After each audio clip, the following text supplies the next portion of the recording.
Welcome to Auction Version 4, the latest event management software tool from Auction Systems. In this tutorial, in the Item Data Entry series, I will show you the Item Value panel. This is the Item Value panel. In this panel, there are fields for quantity, lots, bids, and shares, item value, sales tax, and pricing. Quantity is the number of items that will be sold using the same item number. If this is a single item, leave the quantity as 1. You may have identical items from the same donor. This is often the case for retail items. You don't need to enter each as its own item number. You can have one item number with a quantity greater than 1, and you will be able to enter winning bids for the same number of bidders as the quantity for the same or different amounts. In lots, bids, and shares, you determine how many winning bids can be entered for the same item number. Sell as a single item with one bidder will allow you to enter one winning bid for this item even if the quantity is greater than 1. Unlimited bidders should only be used if the item has a value of 0. This choice is for a paddle raise or fund a need or other donation type ask when the bidder receives nothing and is really just making a donation to your cause. When this is checked, you can enter unlimited number of winning bids for different bidders for the same amount or different amounts. Multiple bidder shares is used when the quantity entered is 1, but multiple bidders want to split or share the winning bid amount between them. A golf outing or a dinner for 8 are great examples. Multiple bidders may want to split the winning bid amount between them.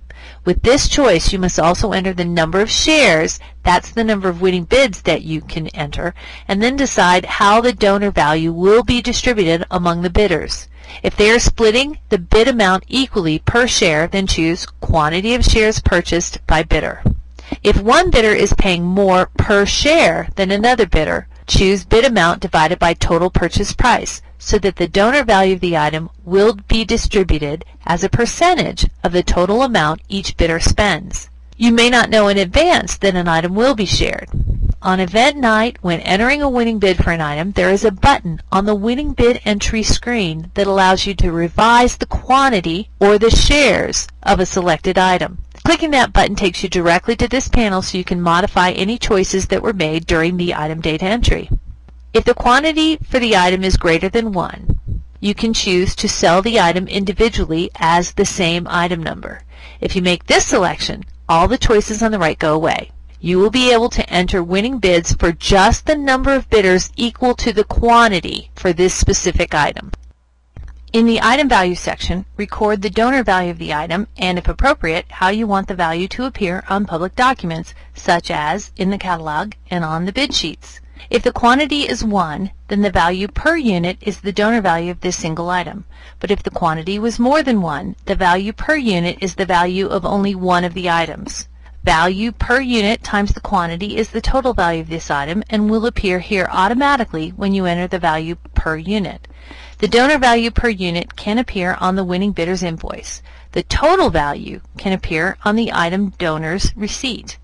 If the value per unit is 0, when you include the item value on a bid sheet, it will print as priceless. You can change the wording of priceless to something else by adding that choice to the pull-down and selecting the new choice.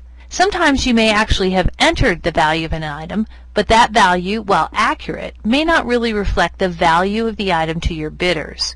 Children's artwork comes to mind. You can enter a real value and then choose to have the word priceless or your custom wording appear on the bid sheet and in the catalog by clicking the Priceless button. The bid pricing area is for setting the minimum bid and minimum raise for this specific item. Auction can print the bid increments on bid sheets so that your guests do not have to do the math to determine the next bid amount. But to do this, you must enter a minimum bid and a minimum raise. Minimum bid and minimum raise can be entered manually by clicking the Manual Entry button. But if you prefer, Auction can do the calculation for these two fields for you as long as you've entered a value for the item and clicked Automatic Calculation. Auction has default settings for the automatic calculations, and you can change those settings in Item Settings. The preset default for calculating the minimum bid is 40% of full value of the item. Auction will always round down to a reasonable and elegant whole number. The number of additional bid lines to reach full value is the setting for calculating the minimum raise. If there is room on the bid sheet, there can be more lines after full value has been met, How many more lines will depend on the size and format of the bid sheet and whether guaranteed bid is included for the item. The preset default setting for number of lines after minimum bid is 8, but this can be changed. Auction will determine where the minimum bid will start, subtract that from the total value, and then divide by 8 to determine the minimum raise. This raise will never be a strange number with cents. It will also round down to a more elegant number so that somewhere between 8 and 9 lines, full value will be reached. If minimum bid and minimum raise are left blank, no increments will appear on the bid sheet. If they are not blank, the minimum bid and/or minimum raise can appear on the bid sheet as instructions, but you're not required to include increments on each line if you don't want them. There's one special case you should be aware of. If the item quantity is greater than 1 and a minimum bid is entered, but minimum raise is left blank, any bid sheet for this item will print with just the number of lines equal to the quantity entered. And if you choose to print the bid sheets with pre-printed increments, each line in the bid sheet will have the same pre-printed price, which is the minimum bid. This is how retail items are handled. But silent items with a quantity larger than 1 that have a minimum bid and no minimum raise will act the same way. People are not outbidding each other. Every line is a winning bid for the exact same amount.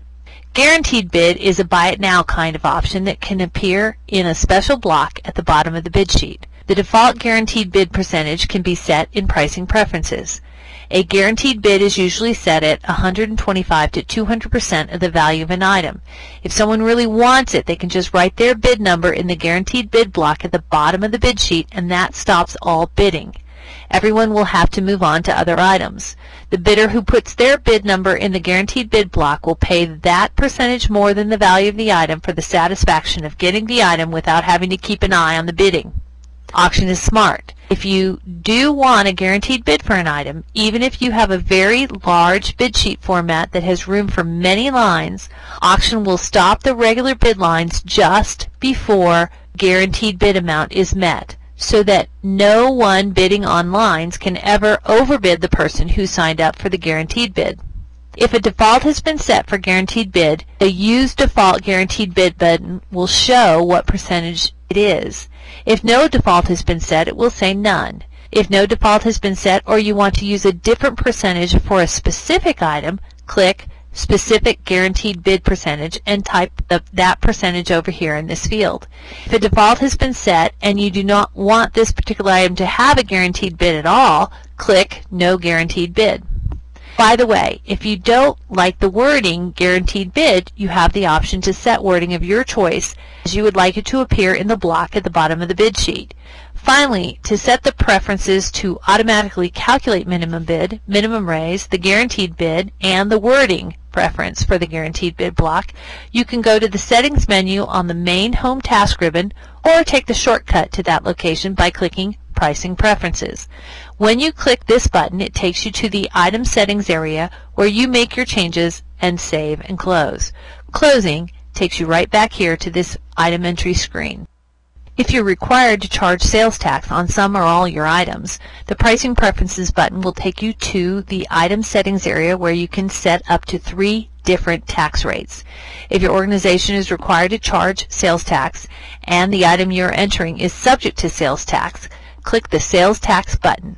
Sales at your event could be subject to tax by more than one taxing authority, such as the city, state, and county. But not every item may be subject to each authority's sales tax. Notice this space has room for more than one button. When you set sales tax preferences, there can be up to 3 different tax buttons on this screen. Click one or all 3, and the appropriate tax will be calculated for this item and added to the winning bidder's invoice. The next tutorial in the Item Data Entry series will be for the Designation panel. Thank you for joining us.